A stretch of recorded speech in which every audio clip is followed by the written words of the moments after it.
Buenas noches, mi nombre es Ana Hernández, estudiante del segundo año de Derecho Semipresencial del Estado Apure. En esta oportunidad le estaré hablando de un tema referente a Derecho Procesal Civil, como lo es la teoría general del proceso y la ciencia procesal. ¿Qué tenemos por la teoría general del proceso? La teoría general del proceso engloba dentro de todo lo referente al derecho procesal. En este sentido, el derecho procesal se puede definir como el grupo de normas que reglamenta el proceso judicial. En otras palabras, regula los requisitos, el desarrollo y los efectos del proceso. Además, es una rama del derecho público que incluye los actos que constituyen y determinan la relación jurídica entre el juez, las partes y las partes. En este sentido, todos los involucrados para lograr la solución del litigio planteado por las partes tienen mucho que ver con el derecho procesal o se involucran con el derecho procesal mismo. Dentro del contenido del derecho procesal tenemos que se pueden agrupar varios aspectos. Dentro de ellos está que una parte institucional es la norma que regula la formación y cómo funcionan los órganos judiciales, su jurisdicción y su competencia. También tenemos otro aspecto como la regularización del comportamiento y desarrollo de las partes en todo el proceso, la realidad de las acciones o las pretensiones previas a los actos procesales, los trámites y diligencias a seguir en cada tipo de juicio y su ejecución dentro de los lapsos procesales, el carácter parajudicial en relación a los actos de jurisdicción voluntaria y los casos de arbitraje. Ahora bien, hablemos de las ramas del derecho procesal. El derecho procesal es uno solo y mantiene su unidad como tal, aun cuando está dividido en ramas de las diversas materias del derecho sustantivo. No obstante, según la teoría general del proceso, sus componentes como la jurisdicción, acción y proceso, así como sus etapas, están presentes en cada una de sus ramas. Es por lo tanto que en Venezuela, conforme al derecho sustantivo, cada rama del derecho que necesite un procedimiento para constituirse como una nueva rama, entre otras, tenemos lo siguiente, como lo es el derecho procesal civil con el instrumento legal llamado Código Procesal Civil. En la parte procesal penal tenemos el Código Procesal Penal. En la parte procesal mercantil tenemos el Código de Comercio y las distintas leyes mercantiles. Y en la parte procesal laboral tenemos la Ley Orgánica Procesal del Trabajo. Eso es por nombrar algunas. Dentro de la naturaleza del derecho procesal, también podemos decir que el derecho procesal tiene una naturaleza del derecho público. Es decir, que impide que se desarrolle como un derecho convencional, donde se puedan alterar las disposiciones legales para tramitar un juicio. Ahora bien, considerando que los particulares se encuentran subordinados al Estado, quien simplemente les informa su decisión dentro del ámbito jurídico, el derecho procesal viene a poner las reglas para que exista un equilibrio y transparencia en el curso judicial, con normas de carácter imperativa, dispositiva o supletorias que permitan regular las relaciones de los ciudadanos y del Estado. Hablemos ahora del carácter del derecho procesal. Es una ciencia con autonomía que, estando relacionada con las ramas del derecho sustantivo, es independiente y tiene un método, un sistema y principios propios para cumplir con todas las normas dictadas.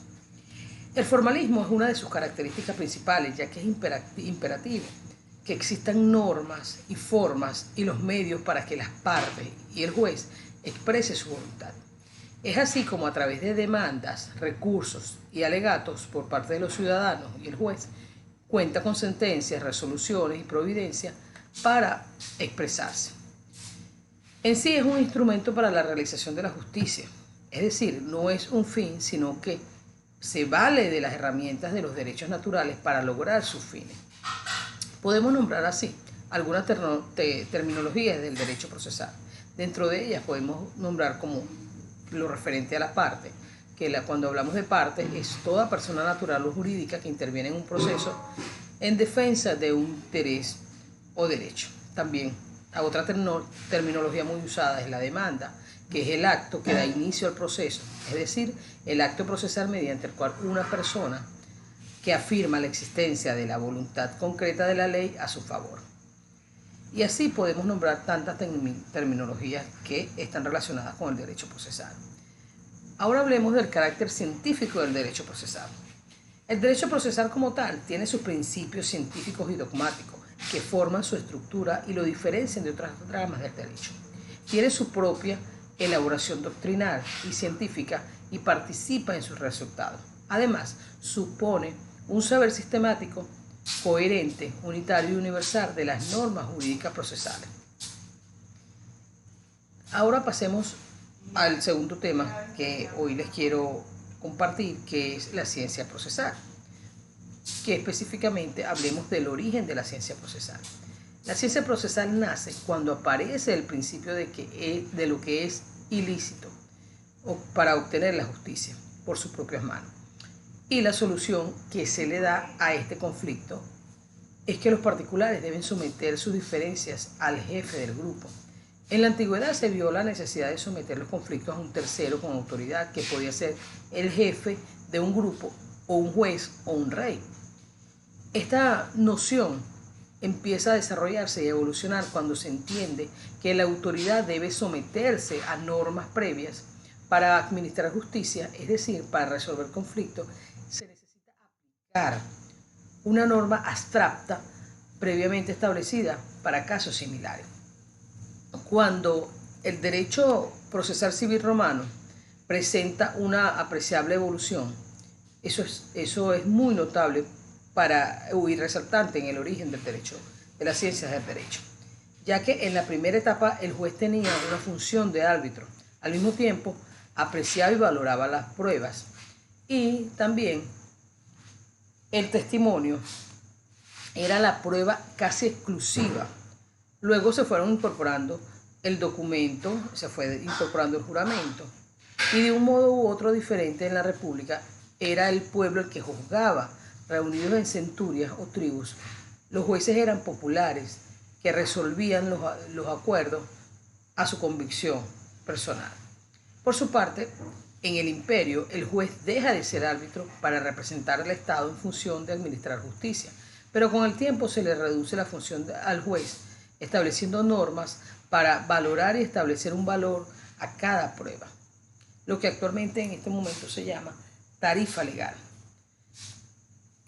Ahora hablemos del proceso germánico. El proceso germánico es denominado como el conjunto de normas por lo que se regían los pueblos bárbaros que invadieron el Imperio Romano del Occidente. Era un derecho mucho más primitivo que el romano, ya que se caracterizaba por una influencia de fanatismo religioso del cristianismo que condujo a las más absurdas prácticas judiciales. El proceso germánico era de índole publicista, es decir, se protege con mayor rigor los intereses de la colectividad que los del individuo, y se impone un crudo derecho germánico en el cual la divinidad debería resolver los conflictos mediante modos especiales de manifestación de voluntad basado en la justicia de Dios, tales como los llamados juicios de Dios, duelos judiciales y ordalias. Con las ordalias se pretendía determinar la culpabilidad o no de una persona. Eso es básicamente a grandes rasgos lo que era, cómo se desarrollaba el derecho germánico.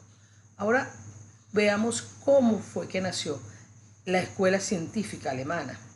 Ella nace a mediados del siglo XIX, cuando se produce un cambio de estudios procesales en Alemania, motivado por una polémica surgida por un libro sobre el acto del derecho civil romano, publicada en 1856. La crítica de Müller que le hizo el libro decía que la acción es un derecho frente al Estado y es un derecho a la tutela jurídica para nosotros. Así fueron surgiendo otros juristas como Bülow, que decía que el proceso es una relación jurídica procesal. También Wax explicaba que el derecho es creación histórica y toda dogmática jurídica considera el derecho desvinculado de la historia anticientífica. En el proceso contemporáneo, que es otra parte de la ciencia procesal y del origen del derecho, encontramos a la escuela sistemática italiana. En 1903 encontramos que fue la primera obra de Giuseppe y que fue el maestro de maestros hasta nuestros días, con lo que nace la escuela italiana, el derecho procesal, poco adelante aparece como autor Francisco Carnelli, que imparte las clases de derecho procesal en su momento y publica grandes obras como, podemos citar algunas, en 1915, La prueba civil, en 1923, fundó obras que fueron considerados como algunos de los más grandes juristas de los tiempos. Y sobresale también en esta escuela Ugo Rocco, Redenti, Liberman, Capelliti, y sus temas principales están relacionados: 1, con la autonomía de la acción; 2, con la naturaleza de la sentencia; y 3, con el proceso de la relación jurídica. Esta es toda la información que quería compartirles el día de hoy. Gracias por su atención y espero que les sirva de mucho. Gracias.